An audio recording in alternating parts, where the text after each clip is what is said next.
हर दिन की तरह 7 मई को भी सुबह हुई और मैंने मोबाइल उठाया और न्यूज़ पढ़नी शुरू की। लेकिन 7 मई की सुबह हर सुबह से कुछ अलग थी। सुकून था प्रतिशोध का, खुशी थी कि न्याय हुआ, आँखों में चमक थी और सीने में गर्व था भारतीय होने पर। नमस्कार, मेरा नाम शैलेश है और आज मैं आपसे बात करना चाहता हूँ ऑपरेशन सिंदूर की। 22 अप्रैल को पहलगाम के बाइसरन वैली में कुछ पाकिस्तानी आतंकियों ने भारतीय टूरिस्टों को निशाना बनाया और उनकी निर्मम हत्या की। लोगों को चुन चुनकर उनका धर्म पूछ के मारा, महिलाओं के सामने उनके पुरुषों को मारा, माँओं के सामने उनके बच्चों को मारा, बहनों के सामने उनके भाइयों को चुन चुनकर धर्म पूछ के मारा। वहाँ पे बहुत सारे पुनी वाले और भी जो लोकल्स थे, उन्होंने जितनी मदद जैसे जैसे कर सकते थे उतनी मदद की, लेकिन इस तरीके की निर्मम हत्या पाकिस्तानी आतंकियों के द्वारा की गई। ये शायद इतिहास में पहली बार था जब इतने बड़े पैमाने पर किस टूरिस्ट को निशाना बनाया गया। शायद इसीलिए जम्मू कश्मीर से लेके कन्याकुमारी तक और गुजरात से लेके अरुणाचल प्रदेश तक एक सुर में आवाज उठी।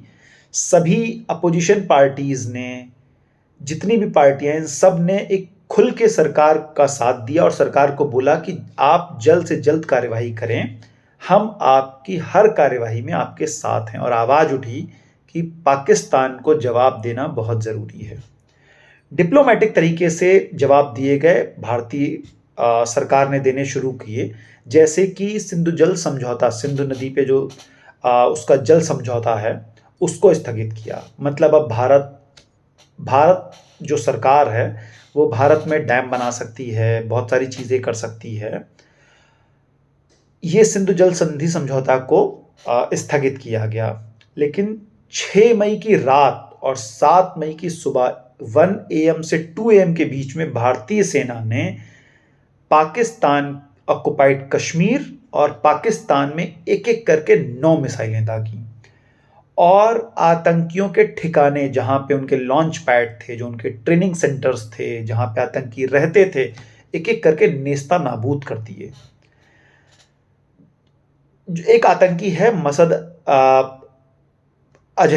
अजहर, उसके पूरा का पूरा परिवार को नेस्तानाबूद कर दिया, बर्बाद कर दिया पूरे परिवार को। उसका रिपोर्ट आई कि वो ये बोला कि अगर मैं भी मर जाता तो अच्छा रहता, मारेंगे, तुमको भी मारेंगे। इसका जवाब भारतीय सेना ने जब दिया तो 9 जो इलाके थे उनके नाम है मुजफ्फराबाद, बाग, गुलपुर, कोतली, भीमबेर, सियालकोट, चक उमरू, मुरिदके, बहावलपुर। सभी भारतीयों का सीना गर्व से चौड़ा हुआ जब उन्होंने सुबह न्यूज़ पढ़ी। फिर थोड़ी देर बाद लगभग 11 बजे के आसपास प्रेस कॉन्फ्रेंस हुई, जिसमें 2 नाम और चेहरे सामने आए, colonel Sofiya Qureshi, wing commander Vyomika Singh. जब ये दोनों officers foreign secretary Vikram Misri के साथ प्रेस कॉन्फ्रेंस करने आए, तब सभी भारतीयों को और अच्छा लगा, बहुत एकदम दिल बाग बाग हो उठा। आतंकियों ने धर्म पूछकर मारा था ना। एक बार ऑफिसर्स के नाम पढ़िए फिर से। भारतीय सेना ने बता दिया कि भारत में सिर्फ एक ही धर्म है, भारतीय होना।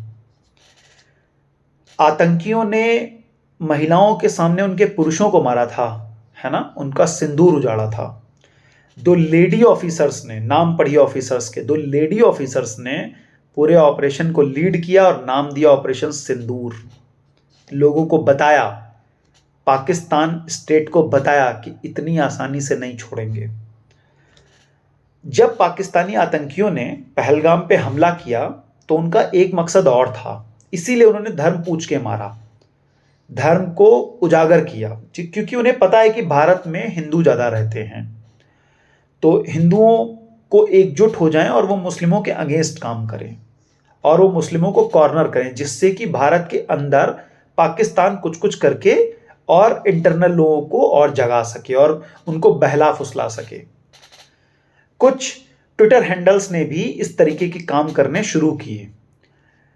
फॉरेन सेक्रेटरी विक्रम मिस्री ने उनको माकूल जवाब दिया और उनको बताया कि पाकिस्तान क्या चाहता था। कुछ लोग उनकी मदद कर रहे थे। भारत में हिंदू मुस्लिम के बीच में खाई पैदा करके उनकी मदद कर रहे थे और पाकिस्तान को माकूल जवाब दिया कि भारत की अखंडता और संप्रभुता एकजुट हमेशा रही है और हमेशा रहेगी। भारत कभी भी धर्मों में नहीं बटेगा। भारत हमेशा एकजुट अपने देश के साथ, अपनी सरकार के साथ खड़ा रहेगा और पाकिस्तान से लड़ेगा। जब एक बात होती है कि हमें बहुत गर्व है भारतीय सेना पर, क्योंकि वो सेना पे लड़ रहे हैं, वो सीमा पे हैं, सीमा पे खड़े हैं, पूरी रात चौक चौबंद करके खड़े हैं, तभी हम अपने घरों में सो पा रहे हैं, आराम से सो रहे हैं। आज लगातार 2 दिन से न्यूज़ आ रही है कि जम्मू में, पठानकोट में, बहुत सारी जगह पे मिसाइल्स आ रही हैं, लेकिन हमारा एयर डिफेंस सिस्टम उन सबको नेस्ता नाबूद कर रहा है हवा में ही। हम अपनी सेना के साथ, अपनी सरकार के साथ पूरी मुस्तैदी से खड़े हैं, पूरी मुस्तैदी से उनके साथ खड़े हैं। वो जो भी फैसला लेंगे हम उनके साथ खड़े हैं। जय हिंद। भारत माता की जय।